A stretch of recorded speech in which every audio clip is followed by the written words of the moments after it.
So I'll meet some people just in Enugu, where I used to go drink my soybeans milk.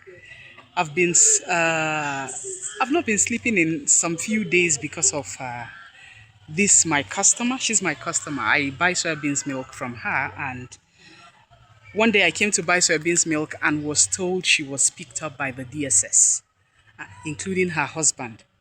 And their children were so, not so grown, they were so tiny as at the time. I didn't meet the first daughter as at that time, but I met the son. He was only 16. Then I met the little daughter. She was just 13 as at the time. So I came today to check them out. So we'll meet them so that they will tell us what we need to know, you know. Name Kedu?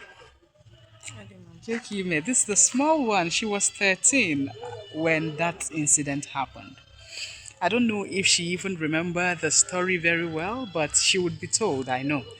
This is the daughter, she's grown, and I really thank God that they are not doing badly health-wise, and the Lord has been their strength. So, Nene, it's okay, no, Dana. You want to sit down somewhere? Because I want to ask you some questions. Mama, come. Oh, it will be dark here, but no problem. No problem. Let's sit somewhere here.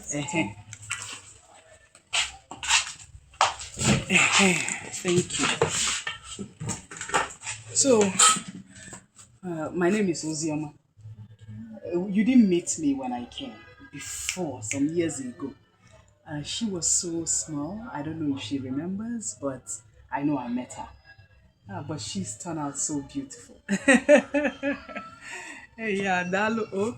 So I'll ask you a straight question so that I will not waste your time. And I only came to check you people out and to see if your mom is out because I know your mom. She's my customer. I am her customer. I buy soybeans milk from her. So that's how I knew she had issues. One day that I came to buy soybeans milk and was told that she was picked up by the DSS. And when I tried to inquire why she was picked up, I was also told that your father was alongside, you know. But I wondered why the two were all picked up at the same time. So you may like to share. If you know some things that you want to share, that you want us to know, because this is going public, you can tell me about it. But if there are some things that you do not want to share, that you may want to tell me privately, then please, I will oblige you that. You know, go. So please tell us your name. My name is Ife Edemerit Echezana, daughter of Mr. Ife the Sunday and Mrs. Kalista Ife. Please, can you Who be was slightly audible? Ngwajide by okay? yourself. Good.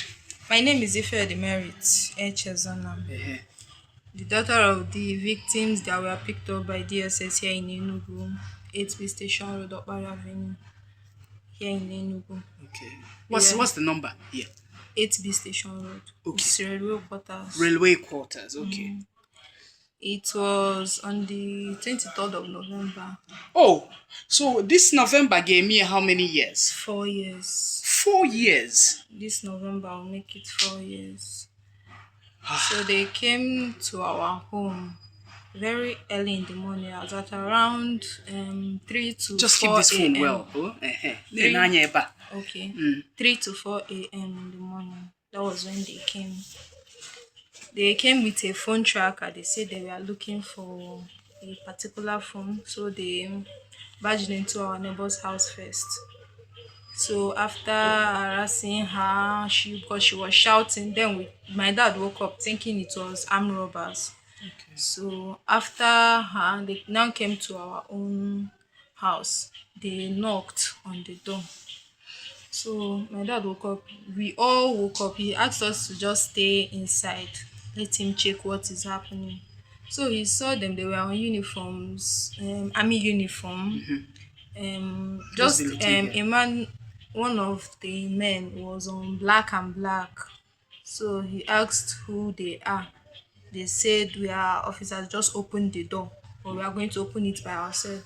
So my dad now asked them to come through the back door. So that was how it happened. They now came through the back. My dad said we have kids here, so I can't open the door. He said that they should open the door or that they will be forced to open it by themselves.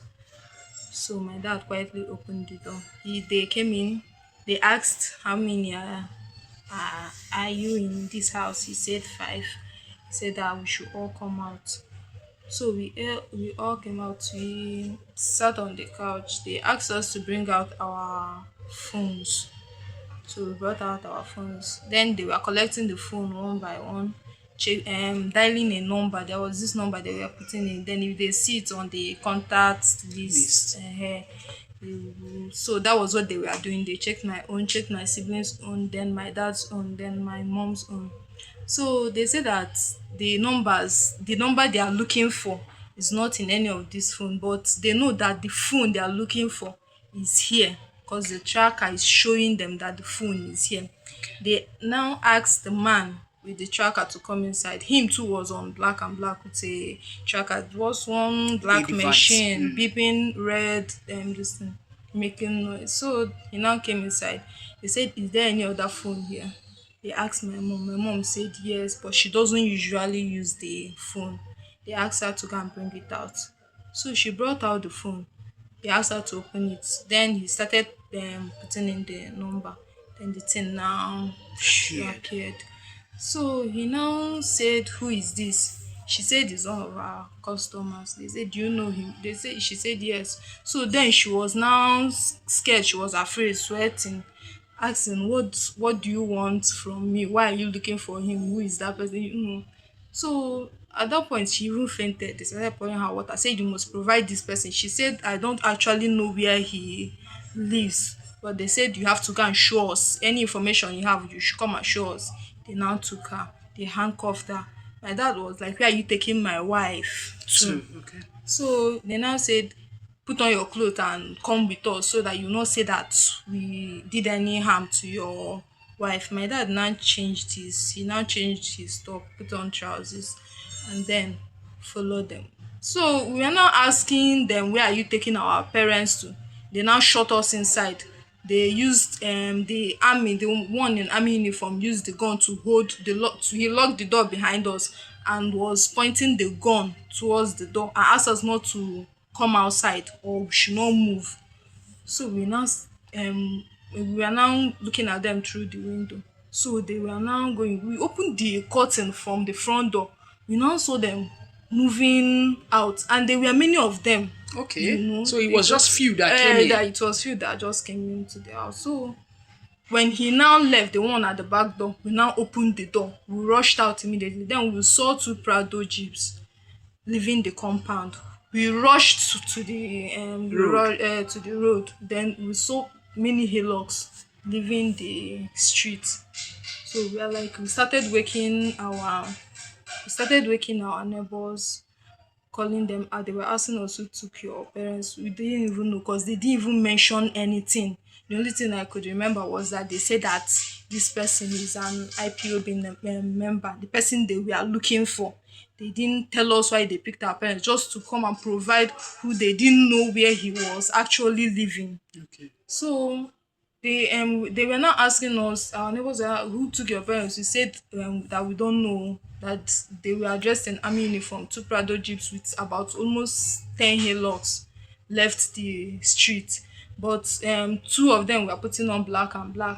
So they made investigations, went to div. They said they didn't carry out any operation like that. Okay. So it was actually one man that called me and asked that I should calm down and tell me how the uniform was. Okay. I now told him that the two that were on black had some red mark. I didn't get the logo or the name on it, but it had one red mark, but one was on black cap, but the other one was on black and black, but others were on army uniform. Please look here. Others were on army uniform. The man now said this must be DSS. Okay. So the next day we went to DSS office here in Enugu. So they didn't let any of us in. At that time I was working, so my auntie said that I should just go back to work, that she should find someone to look into the matter. So they now had to involve one human rights officer. She was the one that went there. They let her in. Then she confirmed that their name was on the register. Okay. But they didn't let any of us being the family members in. So we had to go and make arrangements for a lawyer. So when we got the lawyer, when he went there, they now told the lawyer that they have been moved to Abuja, Okay. that they are no longer here in Enugu. So that was it. Lawyers, countless lawyers went for the case, even after making. Please look here. So This is very important to me Okay. because people need to understand what you're talking about. So a couple of lawyers have tried to do something yes, ma'am. and to no avail. Nothing. The first one actually said that he's no longer in because this is IPOB matter, that he cannot handle it, so we should find someone else. Okay. We even got like about extra two. Okay. After taking money, writing, they will just tell you one cock and bull story. After it, they will just give up on the. So, but have you been able to see your mom or dad from thence? I've not seen them. From the day they took them? No, we've not even talked on phone. For real? Yes, ma'am.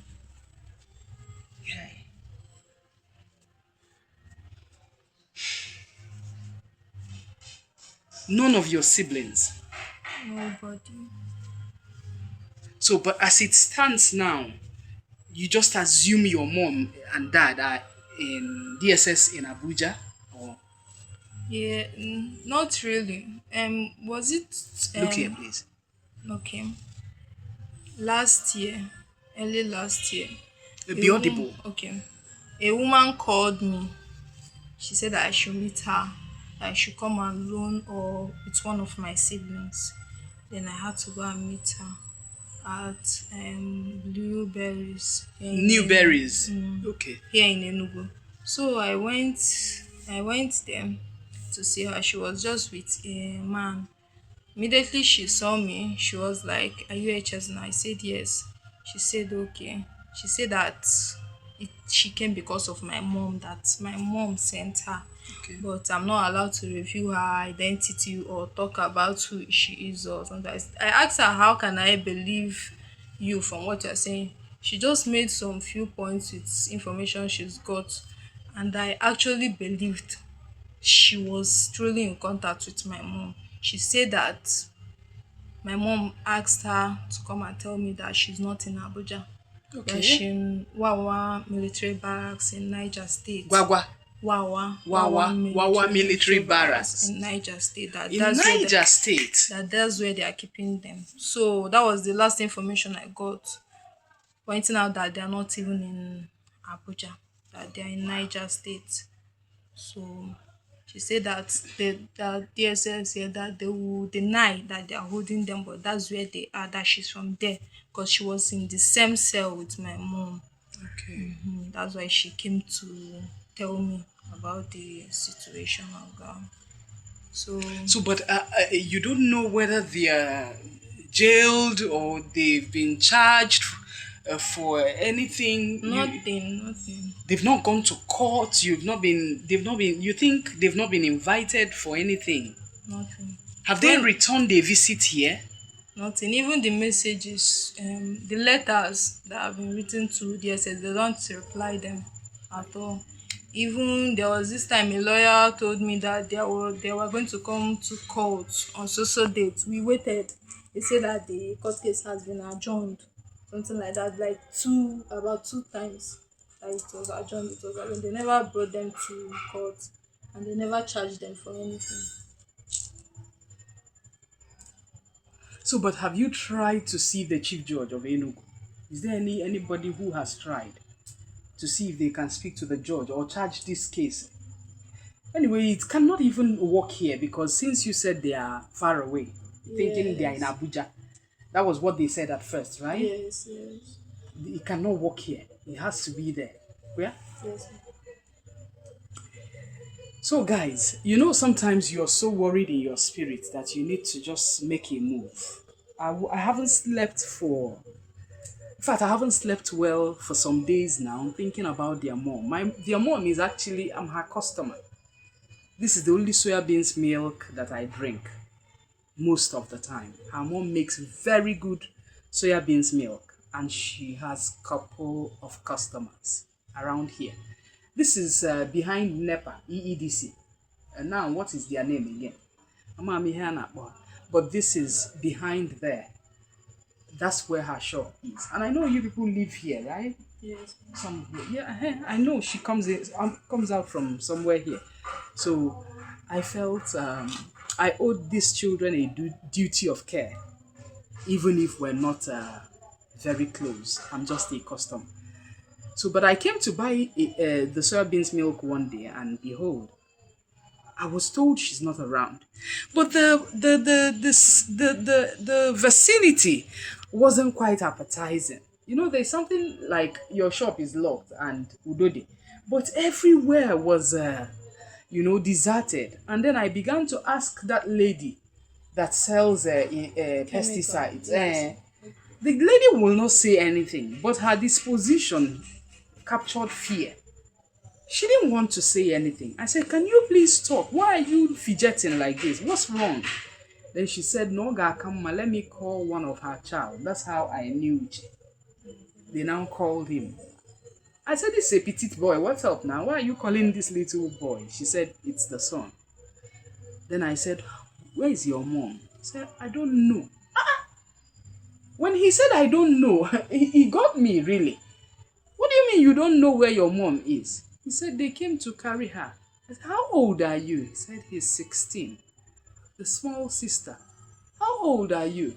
"She's 13 years old." I said, what happened?" The boy is too small. He was too small as at the time. He said they were looking for a phone. They saw the phone in the mom's hand, and they said she knows somebody that they are looking for, that the person is an IPOB member, and then they took her away. But has this thing ever happened before? No, not at all. Okay, it's never happened before. Have the DSS ever invited either your mom or your dad concerning this thing before that day? Because the little that I know about the DSS, they will usually come and maybe survey or something, or invite the person if need be, since she sells something. But I don't know. I think these people have made themselves really incommunicado.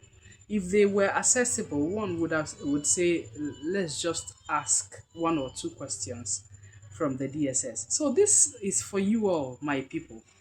Look at them. They are so tiny. I don't know how they sustain, really. I may need to ask you, how have you been sustaining? I may need to ask you, really, how have you been sustaining? Because I know as at the time that this thing happened, you weren't up to 20. No, I was 19. Oh, you see? She's 19 when this thing happened. This thing is not even funny to me. They were all minors. Only she was 19 when it happened. So how have you been sustaining? Not to know. At that time, I dropped out of school Oh gosh. to get a work. But first, I started selling the soya milk and doing home lessons for kids. Okay. Then my sister was still in secondary school, my brother too. But he finished WAEC, then he stopped and then started my dad's work. Okay, carpentry. Yes, I remember the father used to do some carpentry works near the shop of the mom, right? They were just there. Oh yeah, that's correct. Oh, how can I forget? Okay, Onyakuche Juwe Mubazie the job. I get that. So that's how you all started Imago sustaining, selling the soy milk, teaching children some lessons. Yes. And then Uche got to start doing some little work after school. Yes. Hi. So Uche, they go WAEC now. He was in GTC, so he wrote WAEC and not there. Okay. Your little sister, Pan. She has written WAEC. Then she went for this auxiliary nursing. What is that thing again? Healthcare assistant in a hospital. She just finished last month. Oh, really? She just finished? So she's a healthcare assistant. What's your name and name? Fedi, please. Oh, Ifedi. Yours is what? Ifedi Echezona. Okay, Echezona and Peace. Okay, yes. Okay, Ifedi is the surname. Okay, so this one is a healthcare assistant, and then this one is a small teacher, and a business tycoon, and a tailor. Now she's a tailor. I saw her. She's a seamstress.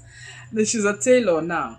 So they've just been trying so hard to succeed, you know, but crazily they don't know where their parents are. Guys, can you believe this? Crazily they don't know where their parents are. I beg, let somebody help somebody to reach somebody who knows somebody, to know where their parents are. So you're going to mention your parents' name, your mom's name, your dad's name, what they do for a living. Mago. Okay. Thank you. My name, my parents' name, my father's name is Ife de Sunday, and my mom's name is Ife de Calista. My dad makes furniture. One who is at carpentry work, and my mom was once a teacher, but she is into business. She makes soya milk and sells bags of water. Okay. Okay. Where are you from? We are from Eziago local government area in Enugu State. Which village precisely? Amandimulu. Olo. Okay. Okay. So ndolo unu anugonu, you know, ụmụnne unu nọkwa n'ezigbo ahụhụ. Amakwa m ka m ga-eshi wee kwu ya kama na ha nidikwara enyemaka. Trust me. Ihe abụ machie. Trust me. How old are you now? I'm 23. 23 years. And you? 21. 21 or 20? She should be 20. Ruby 21. She should be 20, yeah. I know she was so tiny when that thing happened. Is either no Nyanwa did that 16 years? I'm correct. Is either no Nyanwa did that 16 years? Something happened. She was the one 16. It's the boy that is the last one. Confirm. Okay, yeah? Okay, Nyanwa. Oh, I told you the boy. Oh, crazy. You see, ba? So you see, if we're gonna animate something, she is the senior to the boy. So it was actually the boy that was small. Maybe 14, 15, thereabout. So, guys, please, this family needs help. Mrs. Calista Ifede and Mr. Sunday Ifede is their parents' name. Their father does carpentry work, furniture. Their mother used to be a teacher, but she sells soya beans milk. Care for this address. Number 8B Station Road, Okpara Avenue. Number 8B Station Road, Okpara Avenue, Enugu. They were taken because their numbers, the mom's number, showed that somebody whom the DSS have been looking for dialed that phone. Maybe the guy is also her customer, apparently, or that she knows the guy and they want her to produce the guy. And what we don't know is, have they seen the guy and she's still held? Or is she held for some more reasons? This and more is what I am thinking about and aloud. You know, my name is Ozioma Ejiofo. I think that's all that needs to be known about me. But I'm just bothered about this family, trust me. Peace out.